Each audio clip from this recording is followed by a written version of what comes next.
Kakambal na ng taunang traslasyon ang mga ganitong tagpo ng debosyon. Ang buwis buhay na paglusong sa dagat ng mga tao. Makalapit lang sa itim na Nazareno.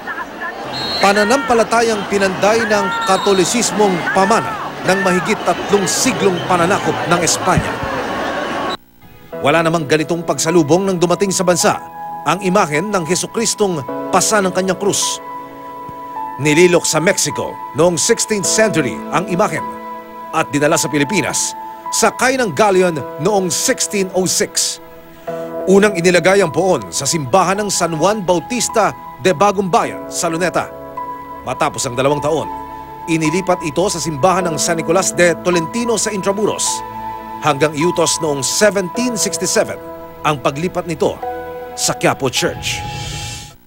Makikita sa simbahan ang orihinal na ulo nito nakakabit sa replika ng katawan sa altar.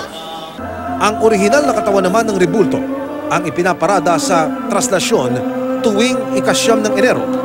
Okasyong ginugunita ang paglilipat sa imahen mula Intramuros patungong Quiapo. Hindi malinaw kung kailan nagsimula ang traslasyon, pati ang pinagmulan ng kulay ng poon. May naniniwalang dahil yan sa sunog sa sinakyan nitong galyon. Iba naman ang pananaw ng simbahang Katoliko. Noong 17th century, nung yung type of wood na ginamit sa Nazareno ay dark wood ito. Pareho doon sa wood na ginamit raw sa Our Lady of Antipolo. Ang hindi maikakaila, ang masidhing debosyon sa Nazareno.